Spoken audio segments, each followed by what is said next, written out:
30 videos in 30 days, day 7. Today is part 2 of my awakening story.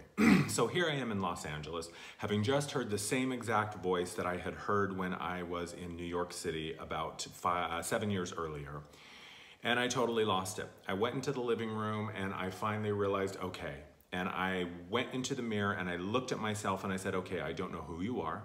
I don't know what you know that I don't know. And I don't know what it is that I'm supposed to do.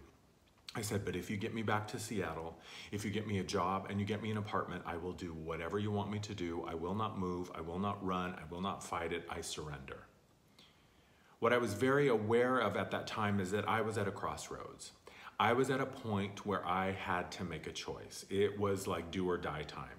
And I saw it very clearly, energetically, that I was prepared to go down the road of the known, the road of the familiar, the road of everything that I had already done and everything that I had already tried that just wasn't working. And the only thing that was waiting for me down that road was darkness, was death, was desolation, and unhappiness. I could see very clearly that if I continued down that road, I was going to be miserable. I was going to be an alcoholic. I was going to be homeless. I didn't know what, but I knew that it was not going to be happy. It was not going to be a beautiful life, and that it was not going to be what I really wanted for myself. So I chose the unknown.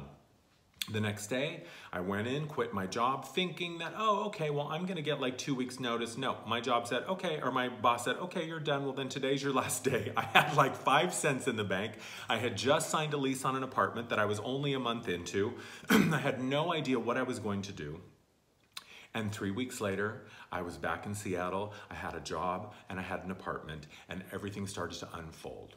So I was working for a company at the time that was very similar to the agency that I had been working for. It wasn't in the fashion industry at all. It was in the tech industry. And I was basically doing the same thing. I was placing designers, web designers, mobile app designers, graphic designers, back-end UI, UX people. I was placing them with employers. And I loved my job and I was really good at it.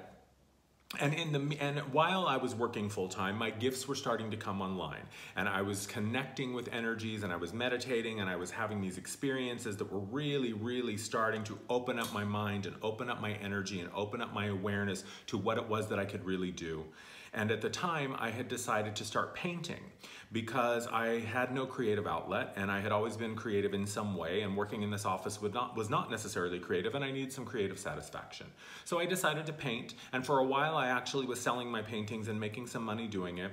But one night I was painting and I started to have this experience of feeling like, wow, time just disappeared.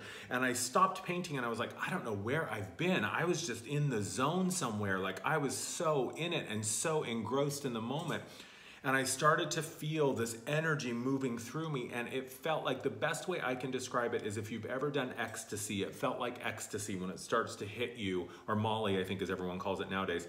And it was like body high, like a full body orgasm, and I could barely stand up, and I sat down and I went into meditation. I just intuitively knew that was what I was supposed to do, and that was where I met my guides. That was where the first time that I consciously connected with them, and they started connecting with me. And over the next few months, I went through what I can only describe as a spiritual boot camp. And I would go into meditation, and they would take me through exercises. They would show me things. They would have me do things. There was one that I remember where it was like I heard all this white noise and this static in my brain, and my job was to find the frequency of, I can't remember what they called it, but basically I was supposed to find the frequency within the static. I was supposed to find my connection in all of the noise, and I found it, and as soon as I found it, the static went away, and all these amazing, wonderful things were happening to me. But at the same time, I didn't know what I was going to do with it. I had no sense of what this meant to me. It still wasn't clear to me that I was going to end up doing what I'm doing now. And about 1.5 years into my job, when I was working for this company, things started to fall apart again. And it became clear to me that it was getting time for me to strike out on my own.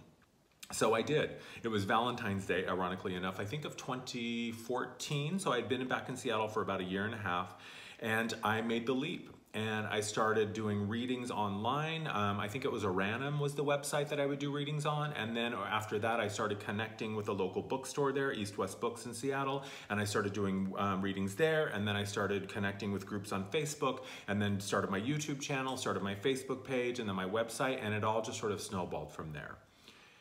One of the things that I learned more than anything through this process is that When we step into our purpose and we show up in service of our purpose, it turns around and serves us immediately. The reciprocity of that is astounding to me. I didn't have a plan. I didn't know where I was going. I didn't know where I was headed. And look where I am. So oftentimes you will hear me say, you don't need the plan. You are the plan. This is what I know to be true.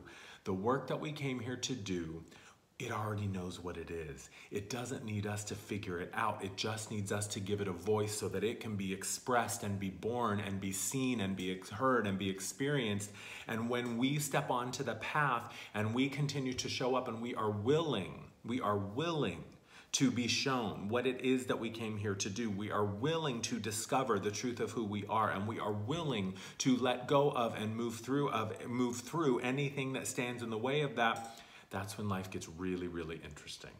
So thank you for all of you who asked about my awakening story. That's the story so far. I'm sure the next chapter will continue to unfold in time. I hope you found this interesting. Thanks for watching, and I'll see you tomorrow.